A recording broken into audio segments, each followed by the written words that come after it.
ជាមិត្តការពិតក្នុងចិត្តផ្លែល្វី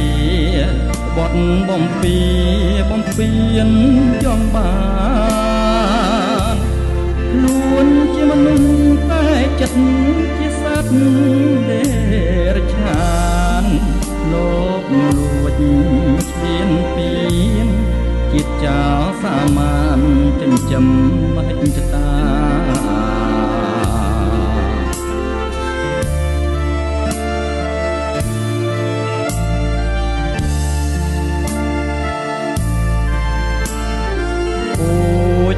ពុងខ្មែរឈាមជួខេមរាហានខ្លាស្មោះស្ដាប់បទ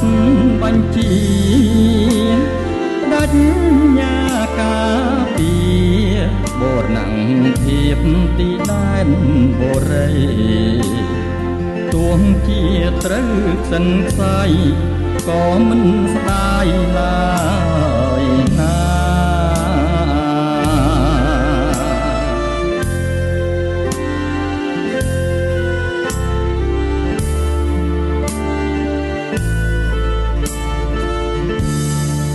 កុំចង់ឆ្លៀនពៀនសាច់ឈាមទុំជួនឲ្យជាតិនឹងទុកធាតជួនអ្នកម្ដាយហាខ្មែរប្រុសស្រីរួមស្ម័គ្រមិននៅកនតាយពូតដៃជ្រងស្ទួយរួមចិត្តតែមួយការពីរដ្ឋា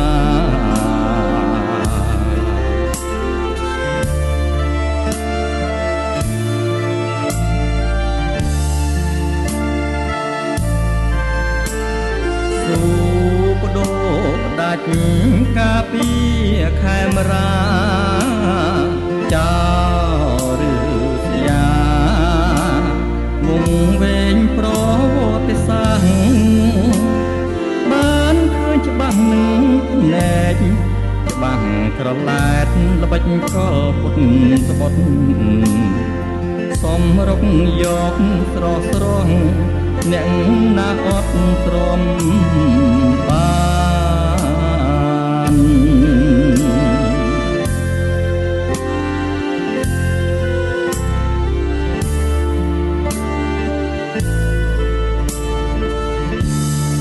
ដួងចិត្តយុទ្ធជន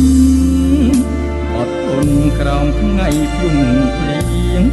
ដោសាច់ឈាមជូនជាតិទឹកដី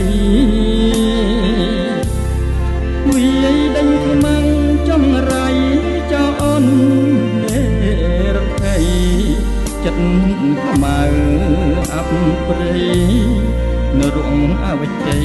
ស្រែកស្លៀនឥតខ្មាំង